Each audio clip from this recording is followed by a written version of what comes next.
Graça e paz, líderes de excelência. Somos a equipe assistente do professor Manassés e hoje vamos comentar os principais pontos dessa lição da EBD maravilhosa que os alunos do Clube de Pregadores já receberam antecipadamente em PDF. É isso aí, uma alegria enorme estar aqui com a Irmandade para mais esse bate-papo. E olha, logo na capa do material, dando aquela folheada mental aqui no PDF, a gente já vê que o tema da lição 7 da editora Betel para este trimestre é muito forte, extremamente atual. Muito atual, sem dúvida. O título é Unidade, a receita que nos faz vencer as adversidades da vida. Sabe, não é só uma palavra bonita para enfeitar o boletim de domingo, né? Com certeza não. É um assunto cirúrgico, porque a unidade é o pilar de qualquer grande obra que Deus faz na Terra. E a gente não está falando daquela falsa paz, sabe? Aquela onde todo mundo concorda calado só para evitar briga. Exato, aquela paz de cemitério. Perfeito, paz de cemitério. O material, ele nos leva direto para um dos maiores estudos de caso de gestão de crise que a gente tem na história, a missão de Neemias. Eu sou fascinada por essa história, fico impressionada mesmo. É incrível. A gente precisa dimensionar o que foi aquilo. Jerusalém estava com os muros no chão, as portas queimadas a fogo, o povo totalmente vulnerável, sofrendo o ataque de tudo que é lado. E aí, num cenário de caos absoluto, os muros são reconstruídos em exatos 52 dias. Gente, 52 dias é um prazo que desafia a lógica, até para engenharia moderna, vamos combinar. Pois é. Reerguer as defesas de uma cidade inteira em menos de 2 meses, usando tecnologia da antiguidade. E quando a gente investiga a fundo, fica claro que o segredo desse feito não foi uma nova tecnologia, ou sei lá, uma injeção de recursos materiais gigantesca. A grande tecnologia do Neemias foi a mobilização. A mobilização do povo. Isso. Ele pegou um povo disperso, traumatizado, e forjou ali uma unidade inquebrável.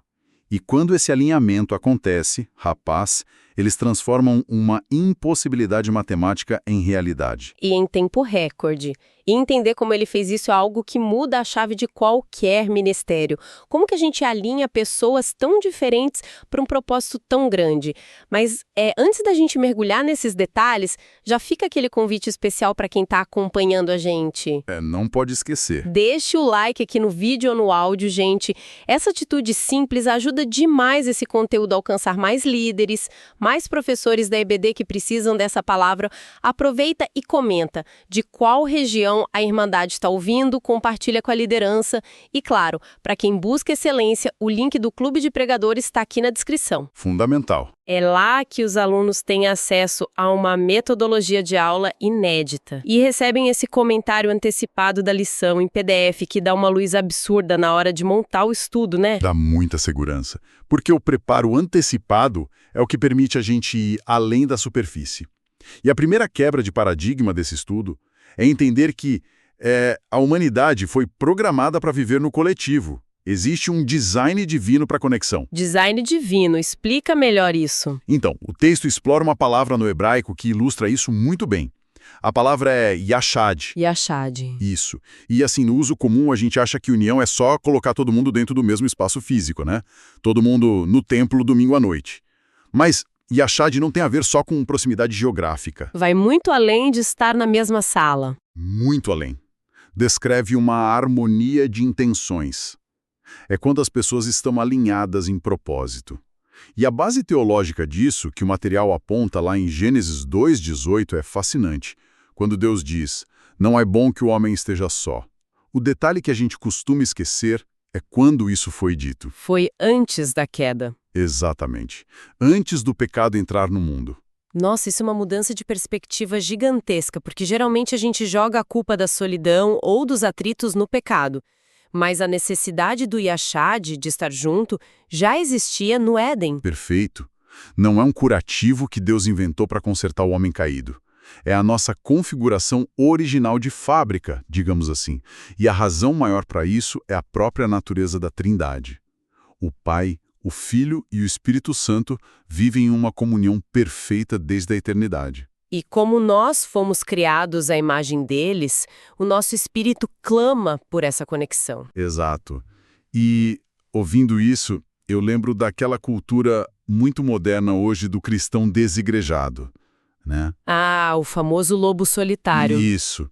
A pessoa diz que a fé é só entre ela e Deus, que não precisa congregar, mas teologicamente é impossível viver o Yachad trancado no quarto. É, não tem como.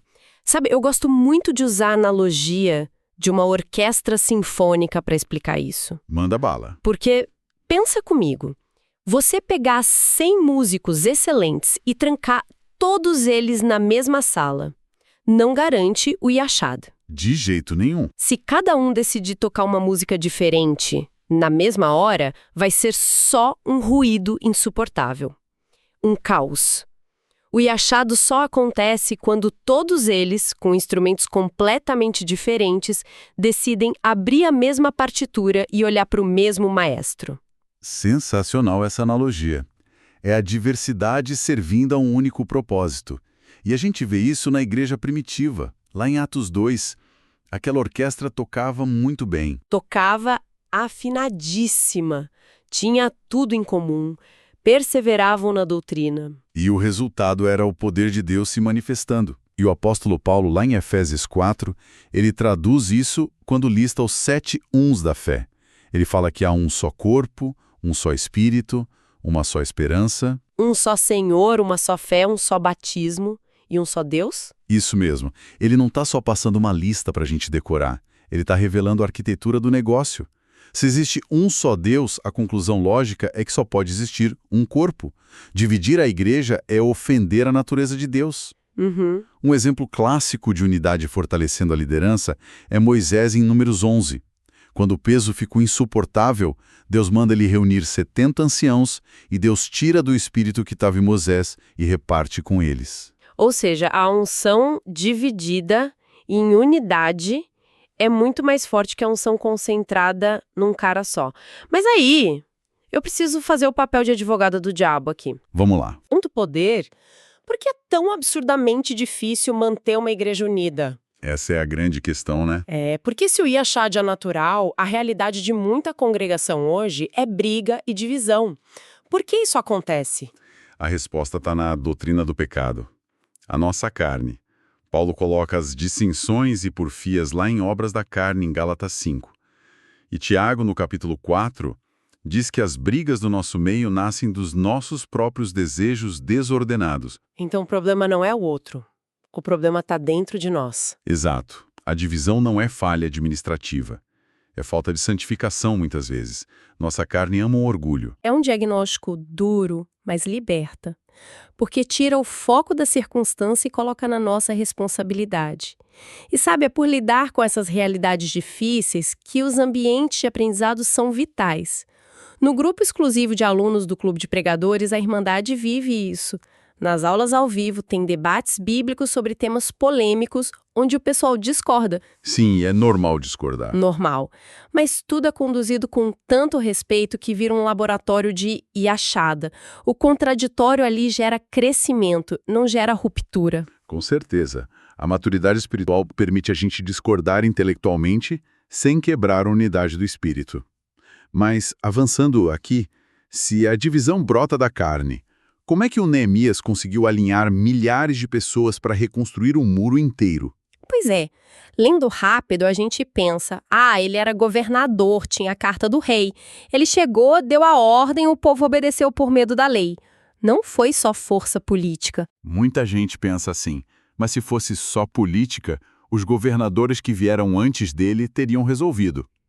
O texto traz outra palavra hebraica-chave aqui, lev. Leiv. O que significa? Coração. Mas não só o lado emocional. O coração como o centro da vontade, da inteligência. Neemias 4.6 diz que o povo tinha o coração, o lev, para trabalhar. Ele não ganhou só os braços do povo, ele ganhou a vontade deles. Ele conquistou o engajamento real. Exato. E o método que ele usou começou com algo raro em líderes. Ele sabia ouvir. Ouvir. Tiago 1,19 diz para sermos prontos para ouvir, né? Mas na prática é um desafio gigante. Um desafio que define o líder. Neemias parou para ouvir o choro dos oprimidos, os endividados. Ele ouviu até as críticas. E quem ouve, gera confiança. O oposto disso foi Roboão, lá em 1 Reis 12. Nossa, o caso de Roboão é triste. Ele assume o trono, os anciãos pedem para ele aliviar os impostos. E o que ele faz? Tapa os ouvidos, ouve os jovens inexperientes e aumenta a carga. O resultado? O reino de Israel se dividiu. A ruptura começou porque o líder não quis escutar. A arrogância sempre precede a queda, né? E o que me chama a atenção no Neemias é a comunicação dele. Efésios 4 fala sobre seguir a verdade em amor. Neemias foi muito honesto. Ele reuniu o povo e falou: vocês estão vendo a miséria que a gente tá, Jerusalém está em ruínas. Ele não escondeu o problema. Não maquiou. E isso me faz pensar na liderança de hoje. Tem um pavor de demonstrar a vulnerabilidade. A gente vive na era do Instagram, né? Ministério, família, igreja, tudo tem que parecer impecável o tempo todo. O pessoal tem medo de perder a autoridade e se mostrar fraqueza. Mas no mundo espiritual é o contrário. Quando o líder esconde a sujeira embaixo do tapete e a ruína aparece, porque sempre aparece, a confiança desmorona. Desmorona na hora. Neemias teve coragem porque a confiança dele não estava no cargo político, estava em Deus. Ele mostrou o caos, mas logo apontou para a providência divina. Isso gerou tanta lealdade que chegamos naquela estratégia fantástica de Neemias 4:20, o uso da buzina. O chofar. Qual que era a instrução dele com a buzina mesmo? Ele disse que, como o muro era longo e o povo estava espalhado, se houvesse ataque num ponto, o trombeta ia tocar lá. E a ordem era: onde vocês ouvirem o som da buzina, corram para lá para se juntar a nós. O nosso Deus pelejará por nós. Que princípio lindo! A batalha é do Senhor, sim. Mas ele escolhe lutar por um povo que tem a disposição de largar o seu próprio tijolo para ir defender o irmão que está sob ataque. Exatamente isso. Rapaz, e reunir um povo diverso só pelo som de uma buzina exige muita inteligência emocional e pastoreio real. E olha, se esse conteúdo está abençoando a vida de quem está ouvindo, não esquece do like não, viu? Porque isso fortalece demais o projeto. Fortalece muito. E lembrando, para quem quiser participar do Clube de Pregadores e se preparar para ser esse tipo de líder, o link está aqui na descrição. Porque administrar conflitos e liderar com transparência exige preparo. E os treinamentos de liderança eclesiástica e de pregação lá do clube são um divisor de águas. Sem dúvida, o preparo faz toda a diferença. E tem um detalhe: com os esboços prontos de aula e as pesquisas em PDF que os alunos recebem, sobra muito mais tempo para cuidar das ovelhas, né? Tendo sempre ali o contato direto com o professor Manassés no WhatsApp para tirar dúvida. É conhecimento com cuidado pastoral. Perfeito. E uma liderança saudável, assim, prepara o terreno para o que a gente chama de física espiritual da unidade. Quando o heavy, o coração, está alinhado, a atmosfera muda. E o texto que mais explica isso é o Salmo 133. Ó, quão bom e quão suave é que os irmãos vivam em união. É um salmo tão curtinho, mas tão profundo. Tem um universo ali dentro. O hebraico original começa com a exclamação hine, que é tipo um ou de perplexidade. Como se Davi dissesse: parem tudo e olhe isso. E ele fala que a união é suave, do termo naim, que indica um prazer profundo. Dá prazer ao coração de Deus. E Davi usa duas imagens viscerais. A primeira é o óleo sobre a cabeça do sumo sacerdote Arão, que desce pela barba até as vestes. É a unção que flui sem atrito, né?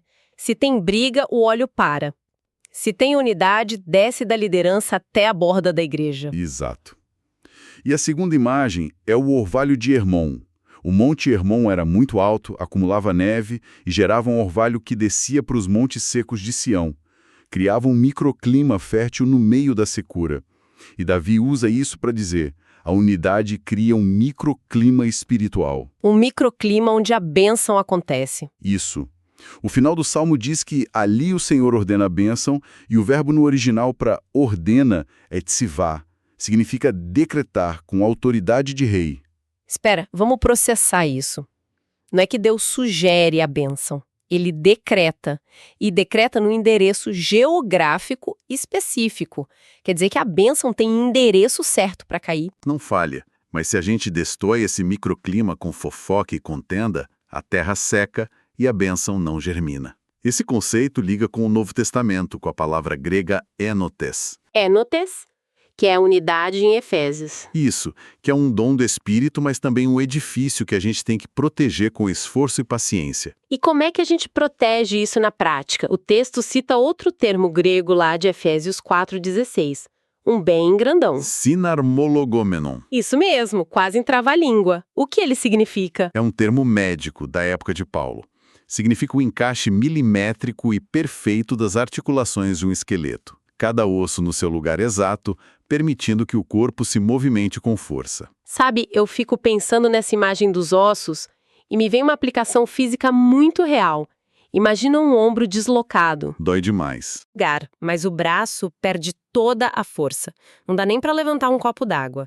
Uma igreja com fofoca ou rebeldia é um corpo com articulação deslocada. Excelente ilustração. A igreja não avança, não cumpre a missão na cidade, porque toda a energia do corpo está focada em gerenciar a dor daquela desunião.